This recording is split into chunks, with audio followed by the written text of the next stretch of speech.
জগৎকুসুম শঙ্খশঙ্খস্বয়ং মহাদুতিম ধন্তারিং সর্বপাপগুণপ্রন্তস্মৃতিভাস্করং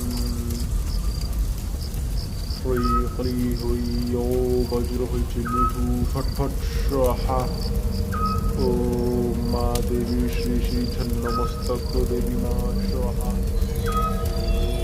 জগৎকুসুম শঙ্খশঙ্খস্বয়ং মহাদুতিম ধন্তারিং সর্বপাপগুণপ্রন্তস্মৃতিভাস্করং হরি হরি হরি ও বজ্র হয়েছে মৃদু ফটফট স্বাহা।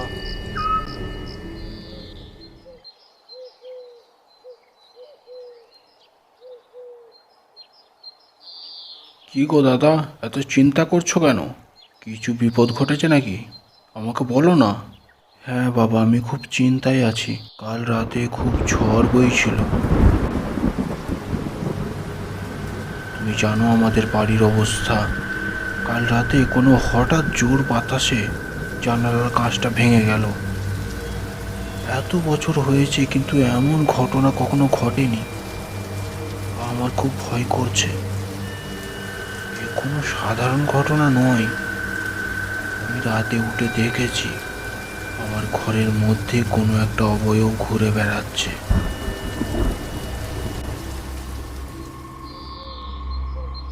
রামপুর গ্রাম। গ্রামটা খুব সুন্দর গ্রাম।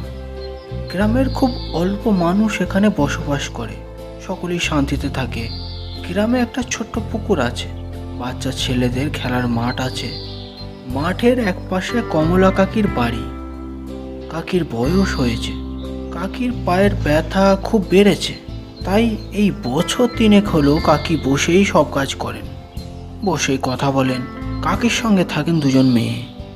কাকি বলল, দিনকাল খুব খারাপ, বাবুকে মাঠে খেলতে দিবি না। এই বাবু, চুপ করে বস। দিদিমার কথা শোন। গ্রামে খুব বিপদ চলেছে।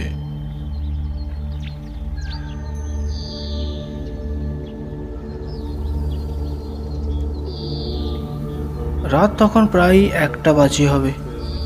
মাঠে চারিদিকে নিস্তব্ধ। কোনো মানুষের চিহ্ন নেই। একজন সাধু বসে আছে। সামনে অগ্নিকুণ্ড, একটা জীবন্ত ছাগল, পাশে একটা নরকরণী। সাধু একভাবে মন্ত্র পাঠ করেই চলেছেন। গায়ের লোকগুলো চুপ করে দাঁড়িয়ে আছে। হঠাৎ আগুনের লেলিহান শিকার মধ্য হতে একটা অস্পষ্ট ছায়া বেরিয়ে আসলো। তারপর কয়েক মুহূর্তের মধ্যেই সাধুকে জ্বালিয়ে শেষ করে দিল। সাধুর শরীরটা পুড়ে ছায়ে পরিণত হলো।